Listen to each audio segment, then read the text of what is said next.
Hello everybody, and welcome to Stanford Women in Business's Spring Executive Leadership Series. Stanford Women in Business is the largest pre-professional organization for undergraduate women on Stanford's campus, and we are committed to providing education, community, and networking for rising female business leaders.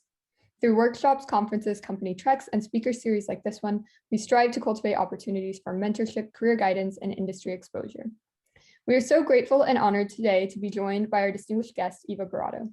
Eva Boratto is an accomplished senior finance executive who serves as Executive Vice President and Chief Financial Officer at CVS Health. In this role, Ms. Boratto is responsible for all aspects of the company's financial strategy and operations, including accounting and financial reporting, investor relations, mergers and acquisitions, treasury and capital planning, investments, risk management, tax, budgeting, and planning and procurement. Ms. Boratto has an extensive financial background that spans more than 3 decades and includes numerous senior level positions in the retail, managed care, and pharmaceutical industries. Prior to joining CVS Health, she served in a number of executive positions at Merck & Company Incorporated, an international pharmaceutical company, including as Vice President, U.S. Market Finance Leader, where she was responsible for financial oversight of Merck's U.S. pharmaceutical market. She serves on the board of directors for UPS and holds a bachelor's degree in accounting and economics from Rutgers University, Douglas College and School of Business, and an MBA from Drexel University. I'd also like to introduce SWIB's Vice President of Business Leadership, Kiki, who will be moderating our discussion today. But before handing it over to her, I want to encourage you all to submit questions throughout this event using the Q&A function on Zoom. We will have time at the end to answer some of these questions. So with that, I want to thank you all for joining us, with special thanks, of course, to Ms. Boratto and her team, and for SWIB for putting this event on today. And I will now pass it over to Kiki. Thank you so much for that introduction, Alex and Eva. We are so honored to have you here today. So to start off, as Alex described, you've had this incredible career that has taken you through many different roles. So I'm wondering, looking back, if you could describe some of the key inflection points that have shaped your professional journey. Yeah, Kiki, thanks for that question. And I just want to thank you and Alex and what the Stanford Women's Group does to help prepare people for their careers. And I'm thrilled to be here and look forward to questions on the chat function as well. I think as you look at my career over the last 30 years, what you can sit back and appreciate are the opportunities that have been afforded to you, the opportunities that you've grabbed the bull by the horn, and sometimes where you've turned lemons into lemonade. It wasn't what you expected. As I planned out my career, it was never with the sight of, I want to be a CFO of a Fortune 5 company. It was, I wanted to be successful and contribute no matter what I was doing. But I think, Kiki, as I look back, what really has helped shape my career are those jobs and roles that I took that pushed me outside of my comfort zone. Things that I wasn't sure I was going to be at, or things that really made me uncomfortable because they weren't normal tools in the toolbox, as we like to say. So 2 examples I'll give. Well, one example I'll give of that is while I was at Merck, the CFO asked me to take the head of investor relations role. And the investor relations role, it's your job to talk to shareholders of the company all day long on the phone, tell the company's message. Well, I'm an introvert by nature, and that hasn't changed over my life. So taking a job where it was my job to speak was quite scary for me, but it was one that really pushed me to learn other aspects of the finance profession that I would have never learned and appreciated, that really was instrumental in preparing me for this role. The other role is a little different. It was one of the first jobs I took early in my career. And at a happy hour, a colleague came up and asked me where I worked, and I told him what department, and he told me, well, that's the sewer of finance. All you do is add up numbers. And had I taken his comments, or I had taken it literally, I wouldn't have gotten out of the role and learned about the broader aspects of the company. So my advice to people is take what you can from any opportunity. There's no bad job. There's always something that you can learn. And what I'd say, always be true to yourself. I think people can spot someone who's being authentic, and it can enable you to earn their trust. and build relationships, build a transparent style. And that's what I did.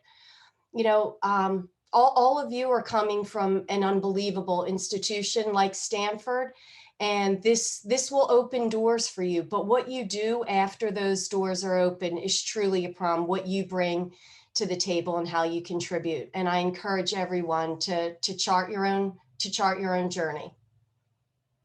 Thank you so much for that advice, Eva. I definitely will take that to heart. I especially like what you said about, getting what you can out of every opportunity and finding the silver lining in difficult situations. And I think that's something that's on all of our minds coming out of this really difficult past year of the pandemic. And I can imagine that being in a decision-making role at a huge healthcare company like CVS Health has been quite the roller coaster, to say the least, over this past year. So can you tell us a little bit about how COVID has impacted your business and how you have kind of been thinking about that dichotomy? Yeah, so Kiki, I'm going to take you on this will be a little bit of a longer answer of just the journey and the thought process we had to go through, but I'll start directly at answering your question, right?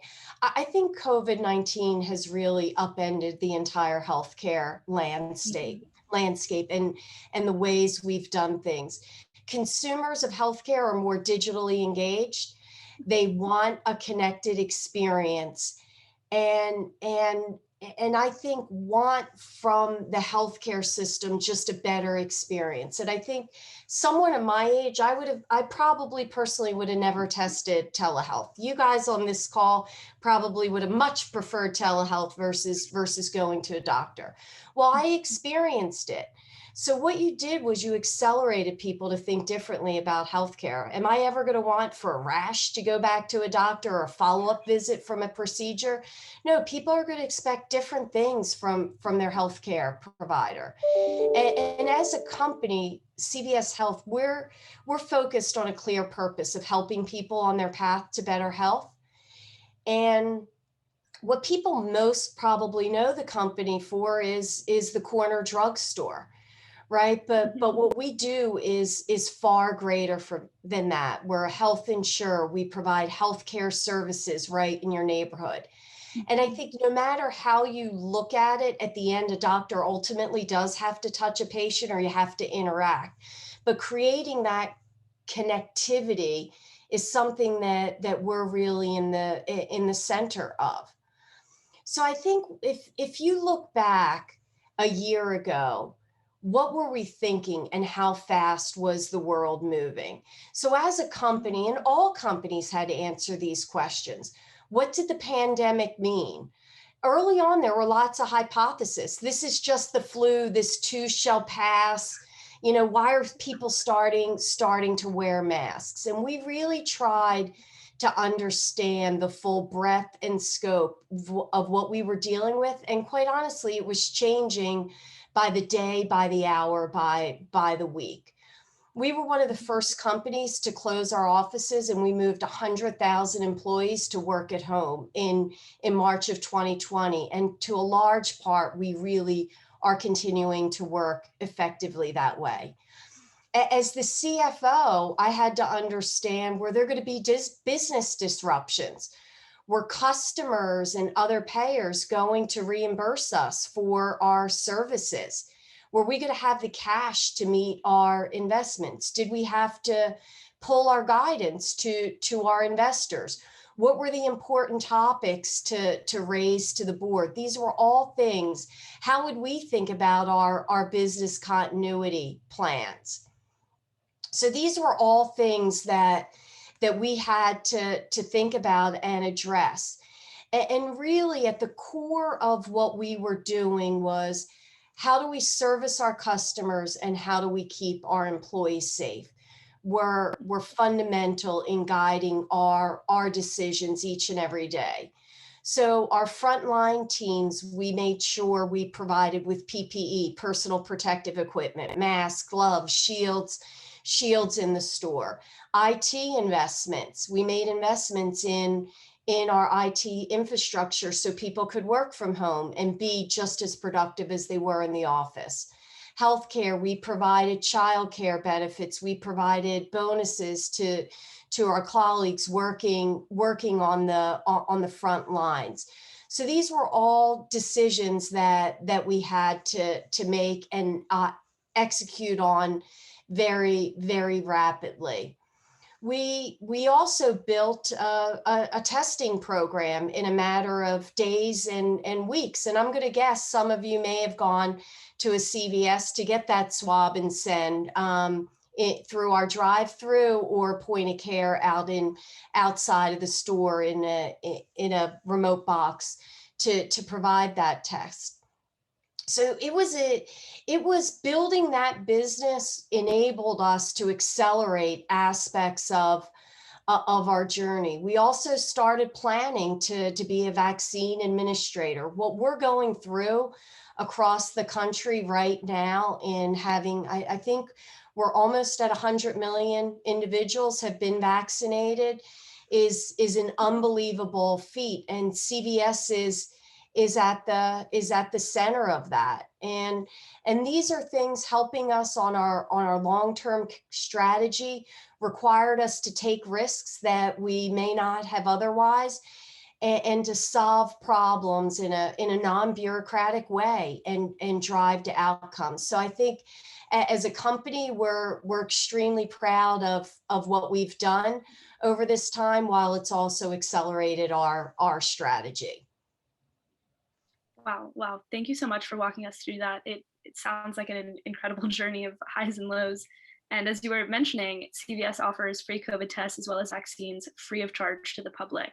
And I'm wondering if you can share a little bit more about how CVS was able to mobilize and plan for this rollout on the back end. And specifically, I'm curious about the kinds of decisions that you had to make as CFO that influenced the vaccine rollout. Yeah, so as you think about the free vaccines, right, what you have is the government has made a decision to pay for the vaccination of the country, and it was really a decision around stimulating the economy, right? Getting the economy, getting the restaurants, getting the small businesses back in place. And then you have the health insurers covering the cost of what I'll say the administrative fee, the cost of CVS or other clinics administering this. So as you think about the free, it's not free. We're taking on debt as a country, but certainly I'd say the right decision. As part of our partnership with the government, we've been selected to administer the vaccines. We had received allocations of Moderna, Pfizer, the J&J product, which is temporarily removed from the market, hopefully. And we're doing this across 44 states today. It's for anyone who may be I'll call it an industrial engineering major, but I know Stanford has a different name, right? It is a massive exercise to think about how do we allocate those doses by state, how do we allocate them by store, how do we set up our scheduling, the administration, is it built in the workflow, is it separate? But that's all of the planning that we've been doing. Additionally, you probably don't think of CVS as really high tech or digital. You think about 10,000 locations across the country. We built a digital capability with testing where you go and you sign up online and schedule an appointment for your test. And we were able to take that capability and expand it to our COVID vaccination program. Mm-hmm. You may say, well, listen, everyone does that, right? That's the world today. But what we're doing is we're booking what I like to call round trip tickets.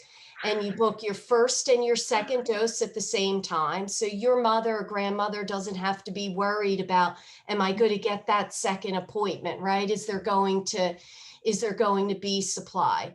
We communicate with you via text and remind you of your appointment. We collect your health insurance information to make that experience easy when you come into our store. And I can tell you, it's been anything but stable It's a fluid environment. When the J&J vaccine information came out, how do we cancel all of those appointments and still have a great consumer experience, right? Because we want customers coming back to our stores, engaging with us for other health services. So these are some of the things, Kiki, that we've been focused on around delivering vaccines and testing. Yeah, it really just sounds like a massive undertaking. And I think that the public service role that CVS is playing in helping to administer these vaccines is really incredible. We all appreciate that. So earlier you were talking a little bit about the shift towards telehealth, and I kind of want to dig deeper on the trends that you predict for the healthcare industry in the next few years. And I'm also wondering what excites you the most about the role that CVS will play in the future of healthcare, if you will. Yeah, I think as you think about it, and if you've had any family member have an experience, a hospitalization or a diagnosis that could be life-changing, right? What you know is healthcare is extremely, extremely personal. And as a company, and what you also know is it's extremely fragmented. And a doctor will send you from one doctor to the next, to this specialist, to this place to get tests. And it seems like people don't talk to each other, right? And so what we're working on is we're working to be the most consumer-centric health company, and driving innovation and change to put consumers at the center, our customers, our members, and utilizing our assets across all of our businesses to change the way healthcare is delivered. As I said earlier, you know, with COVID, I think we definitely saw a number of changes that aren't going to go backward. And we're going to have to continue to innovate to meet those changes. Personalization and convenience are table stakes. Consumers want guidance from trusted brands. That's what CVS that has. It's very different. CVS is a very trusted brand. Your local pharmacist is a very trusted healthcare provider. So how do we use our brand, our technology, and all the interactions that we have to change how people engage with us? As I said earlier, we're seeing substantially higher adoption of virtual care for all kinds of healthcare services. And consumers are going to continually look for health services that are digitally powered. If you look at the first quarter of 2020, the number of telehealth visits increased by 50%, 50, compared to 2019. And compare this to, it was about 154% increase in visits at the end of March and early April in 2020. So you just see how things are accelerating. And with the assets that we have, we service over 100 million people that are members of Aetna or Caremark. We touch 75 million people through our Extra Care loyalty program, and 5 million people walk into our stores each and every day. So we have the ability as a company to interact with everyone differently, and that's what we're on a journey to do. Yeah, wow, it's really thought-provoking to think about the future of health as something that is digitized and personalized. And I'm sure CVS will be at the forefront of that. So you're definitely in an exciting position to oversee that change. It's been really interesting to hear your perspectives about the healthcare industry. And I'd love to shift a little bit to talking more about your professional journey and your personal insights. So there's no college course on how to be an executive, let alone a female executive. So I'm curious about what you feel prepared you for your current role and how you would translate that into advice for attaining success as a woman in the workplace. Yeah, Kiki, I find this question always interesting when I get this question, because I've never approached my career as I'm a female versus a male.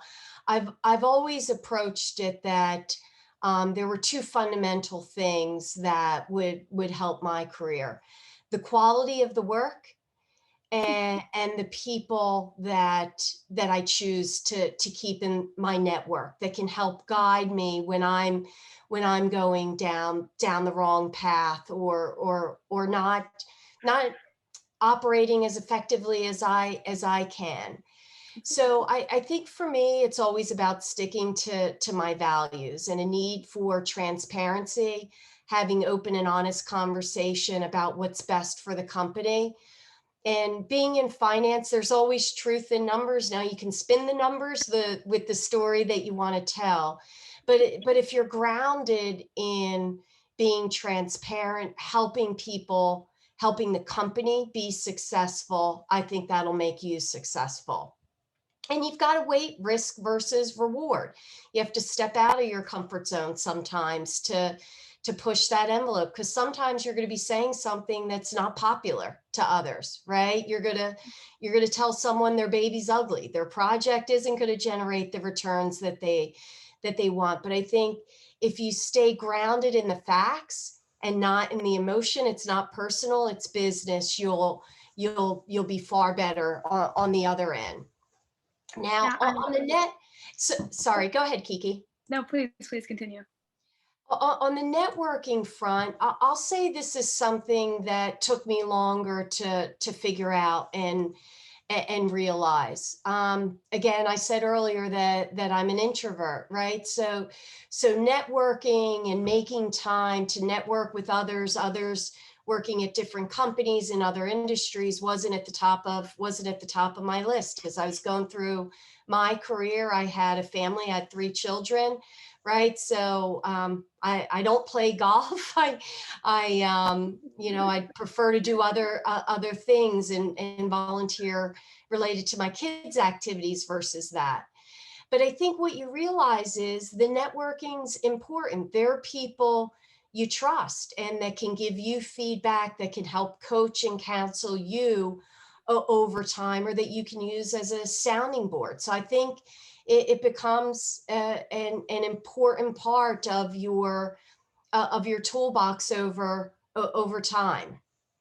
And for, I don't know if our audience is skewed toward females, but I do have some fun facts, and I think they're facts that show both progress on women having senior leadership positions, but they're also facts that say we can do more. If you look at the state of business in general, men outnumber women in the CFO role by about 6.5 to 1. In 2006, women held only 7% of Fortune 500 CFO positions. The good news is that doubled back in 2019 to about 13%, and it continues to grow, but that took a decade. And if you contrast that with a stat that more than 50% of bachelor degrees in accounting and business are held by women, women have the foundational training to do these jobs. I'm thrilled that we just appointed a female CEO, Karen Lynch, and 35% of her executive team are females. And you're seeing more and more women in healthcare CEO positions. So all of you on this call have great opportunities ahead of you. And I would just encourage you to continue to push the boundaries and achieve the goals and aspirations that you have for your career. Thank you so much for sharing your perspective on that, as well as those statistics, which I think are both kind of sad, but also do show promising progress. And I hope you know that you act as a role model for all the future CFOs on this call and elsewhere. So appreciate that. I want to follow up on 2 of the things that you had mentioned. The first being this idea of risk versus reward. And I'm wondering if you could share a little bit about a risky decision that you made in your career, how that decision played out, what you learned from it, and just what your general thought process is when you have to weigh risk versus reward and make decisions like that. Yeah, so Kiki, I think I'll answer it in more generalities. Please. I think for me, the risk is bringing forward analytics, data, insights, opinions that are controversial and that push people to think differently. Because I think the sooner you get those types of issues on the table, the sooner that the company can start to think about resolving them. I've always said to my team, I don't know if there are wine drinkers on the call, but bad news doesn't age like a fine wine, right? It tends to only get worse with time. And bringing forward insights or things that will help the company go forward, but are tough conversations to have, I think are risky because you don't know how others are going to react, particularly people in positions of power. But in the long term, I think that having the courage to do that makes people think about you differently. Yeah, for sure, for sure. I think that being able to share controversial opinions, being able to share bad news is definitely an important and acquired skill. I'm gonna keep that in mind. It doesn't age like fine wine. The other thing that you had mentioned that I wanted to follow up on was this discussion about networking, and I'm specifically talking about mentorship. I'm wondering how you have sought out mentorship in your career and how you view your own guides and mentors now, as well as maybe the people that you mentor, the people who view you as a mentor. Yeah, so I will say earlier on in my career, I probably didn't use mentorship as much as I should have. I really focused on the quality of my work and thought that was all that mattered. And I think that's a lesson learned. So I encourage people to, when you get your first job or your second, or you change companies, find a mentor who you trust and can be helpful you within the company or outside of the company. As I progressed in my career, I would say for the last 10 years at least, I've participated in company-wide mentorship programs and been mentors to people outside of my organization in particular. And it enables me to learn something about others. I always get something out of it. You think you're just giving, but you truly get something else out of it. And you help those individuals navigate their way through the company, or help them navigate their way through a difficult situation, or how to have a conversation with their boss. I'd also say in today's day and age, and you know, there's opportunities for people to be mentors even before you're in the workplace, right? How can you mentor kids going through the college application process? Those who may not have parents who are able to help them, like maybe some of us on this call who can help guide and steer, or don't have access to great college counselors in their high school. And I think you'll find it's rewarding, and you learn something as well. So I think at different parts of your career, mentorship can mean different things. I also think something that you're hearing more about today is sponsorship. And these are the informal network channels, right? And women need to do more to sponsor other women. And I think those channels have existed for a long time for men, and there's nothing wrong with that, right? But how as a community can women do more? Can I do more to help sponsor up and coming people in my own organization? Yeah, I really like that idea. And I also really like the idea you shared about how giving the gift of mentorship can feel just as much that you're receiving something. I think that's very true. You've given us a lot of excellent advice on this call, so I'm going to give you the opportunity to give some more. You have 3 lovely children, one of whom is Alex, a swimmer here at Stanford. So I'm curious, I'm sure you give them great advice, what advice you have for college students about finding fulfillment and success as we enter the workforce. I think from my perspective, do something that you'll enjoy and you'll excel at. You know, as I shared with my story earlier, you don't know where certain opportunities are going to take you. And when someone asks you to consider an opportunity, think of it, don't look at it just as that single opportunity, but how is that helping you build your career path?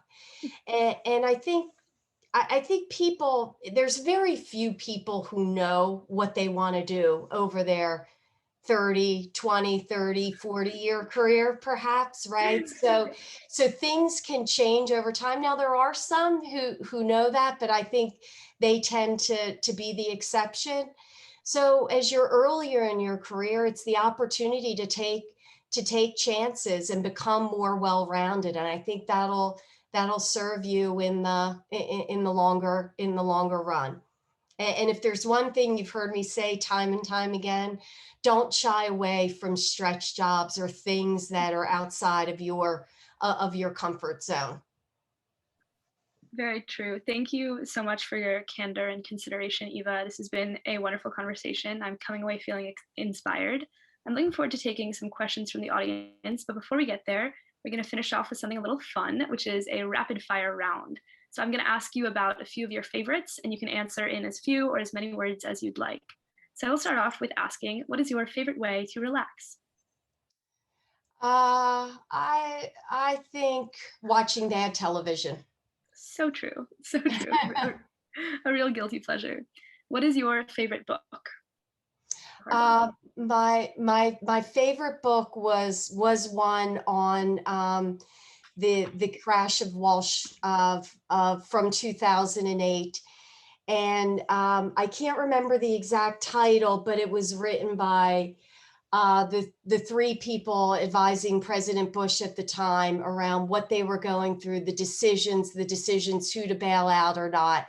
And I will get you the exact title, Kiki, after this call. But it was a real inside look at the decisions that were being made during a true crisis.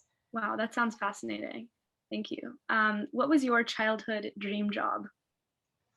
I don't know that I had a childhood Not dream CFO job. CBS? I'd say it was not. CVS probably in my childhood was in a local pharmacy in the geography where I lived. I think as I was approaching my thoughts going to college, I wanted to make sure that I had a practical approach to my major and that I knew I'd come out of school and find a job. I was an accounting and economics major, and I just thought that was a good foundation no matter where I wanted to go. I will tell you, my first job was delivering newspapers, which no one here reads a newspaper because you read everything online. And I don't know that the world delivers newspapers anymore, but that was my first actual paying job, if you could call it paying. Wow. I will say I read a print newspaper. Something different about the paper in your hands feels great. Are there any new hobbies or habits that you've picked up during quarantine this past year that you think you'll keep up? I never really watched Netflix before the quarantine, but I will say binge watching has, with the ability to not go out to dinner or not go out and see friends, binge watching has become my habit. And most recently, I'll say I've watched Who Killed Sarah, which the next season should be coming up, as well as Queen of the South. I've heard that Who Killed Sarah is good. I need to watch that. I'll take that recommendation. It depends how you define good, but I do think it's good. That's funny. Who is your role model?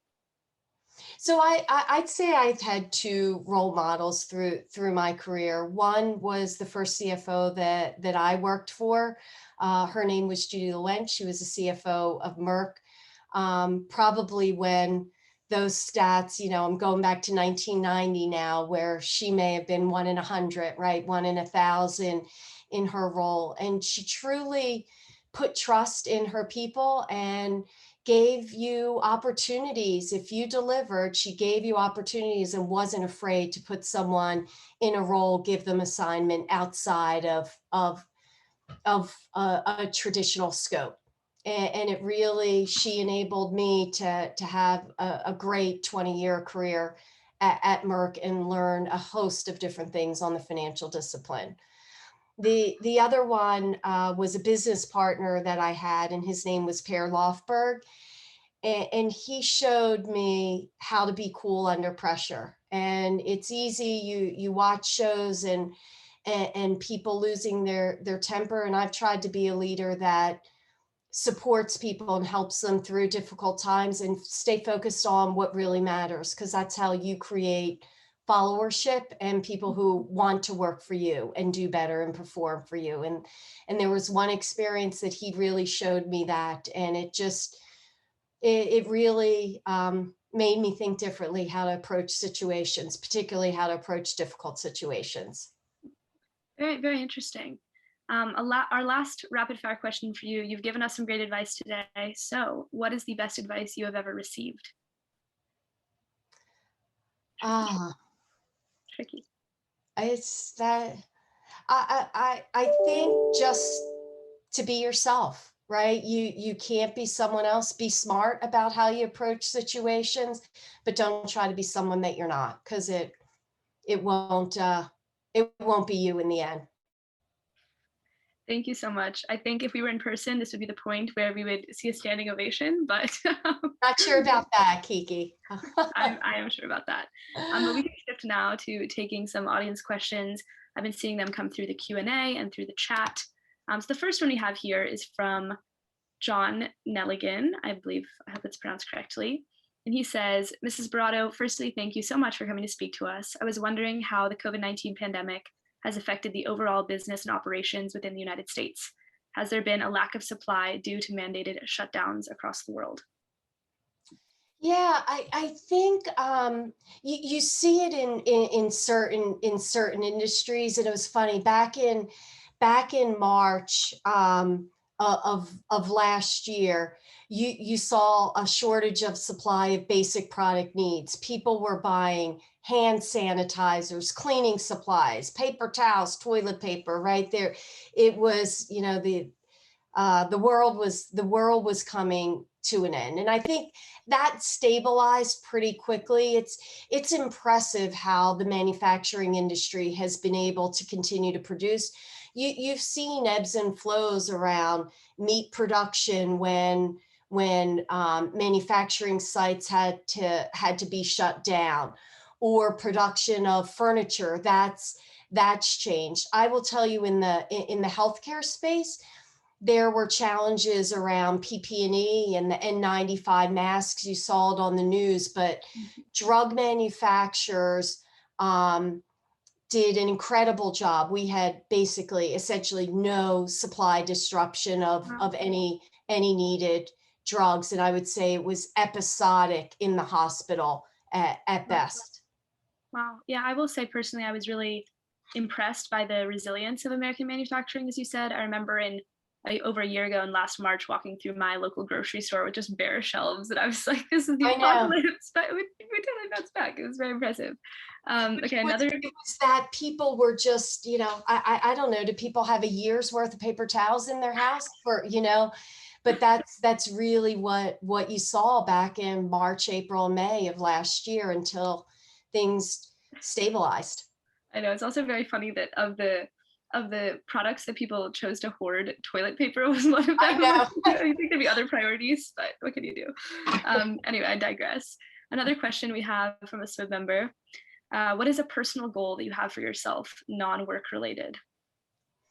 A personal goal that I have at this point is to get back on my exercise plan of, sitting on these Zoom meetings. I can look at my phone, and at 7 p.m. at night, I've walked 200 steps in the entire day, right? And how do you really balance your personal needs and your personal health with the demands of work? And I think that's, what people are starting to see now. There was a recent survey that said you can expect 25% of people to change jobs coming out of the pandemic. That's an unbelievable stat to me, but what it says is the stresses and strains that the pandemic has put on people, and it's incumbent upon companies to really think creatively how people don't have burnout, or how you keep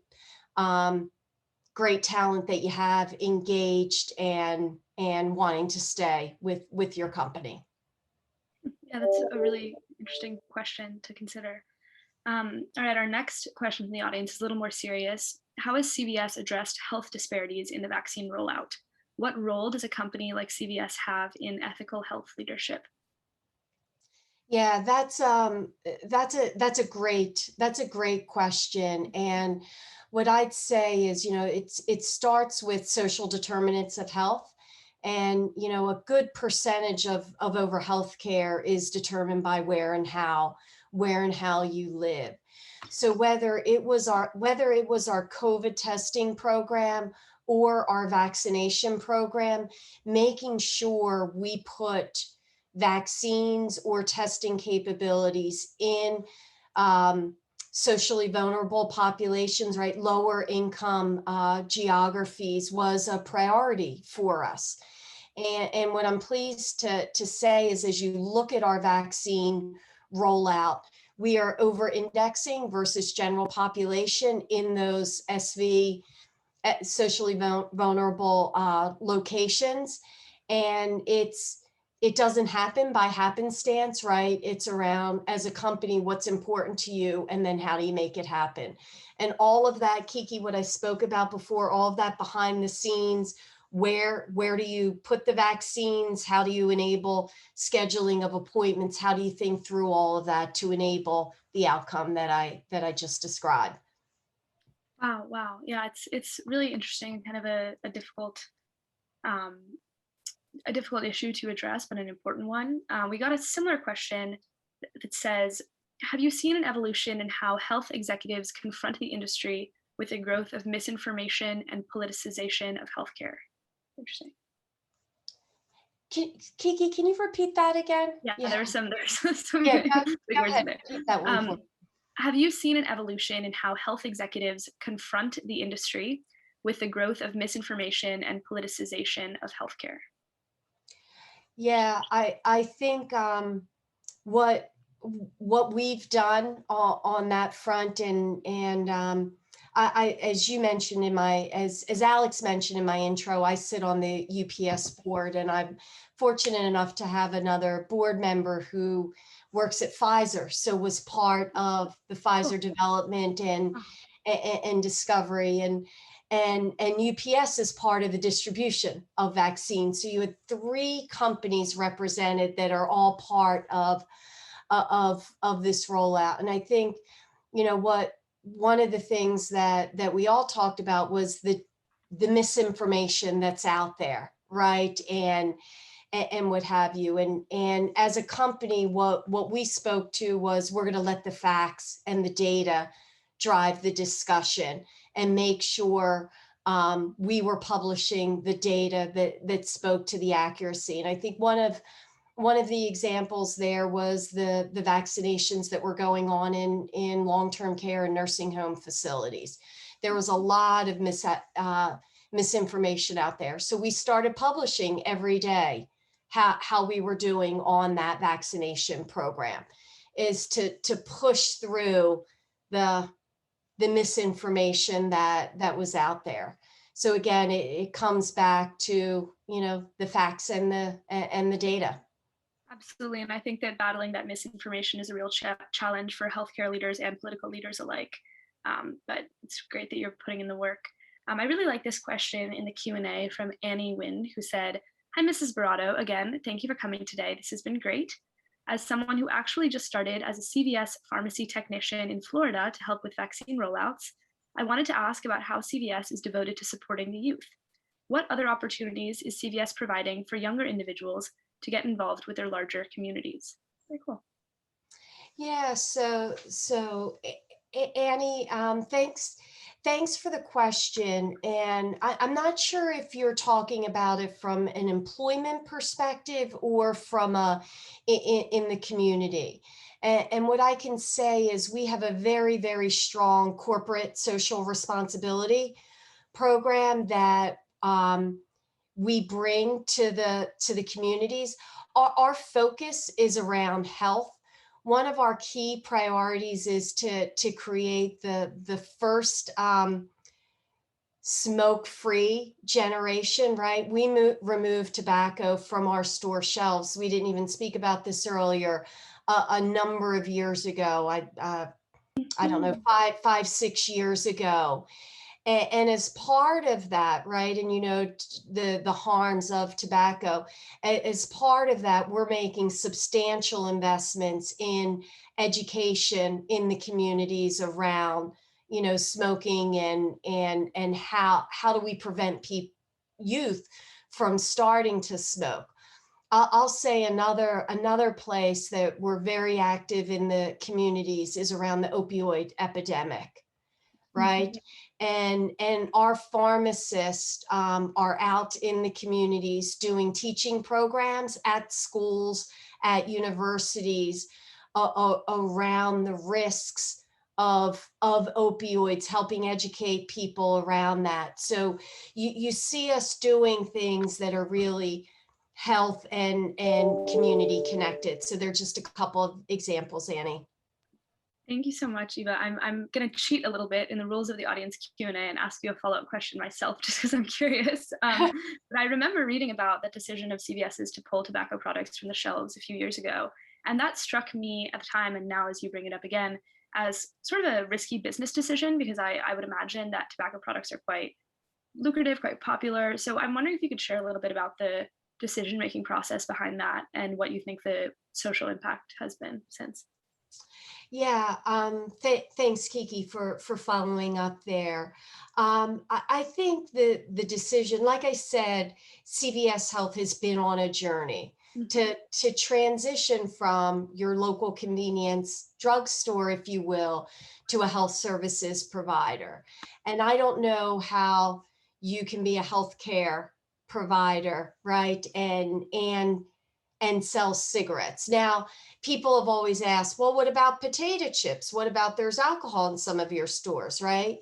But the other things that I reference in moderation, there's no moderation with cigarettes and nicotine, given the addictive nature and the harm that it does. So I think it was a purposeful decision aligned with the strategy, one that had to be well communicated to your shareholders and investors, and one that, you know, was well thought through by management and leadership. And I'll say one that was very well received by our investor community. Yeah, that's really interesting to hear the background on that. Okay, I'll switch back to the audience. You know, I could ask you questions all day. But I see we have something in the chat from Havin or Javin, apologies if I'm mispronouncing that. And they say, what are some major initiatives CVS Health is involved in to navigate through and lead in the world post-pandemic? Thank you, Ms. Boratto. So I don't know. I don't know that anything has changed post-pandemic versus the strategic journey that we were already on around how do we make healthcare local, how do we make it connected, and how do we create the best consumer experience. And I think what you saw us do with bringing testing to the community, now vaccines, think of those as accelerating of some of the strategies that we had in place. I think what you may have heard our CEO talk about is what's become more important post-pandemic. I think digital and healthcare, right? And that connectivity aspect. So I think more to come on that front. Okay, great.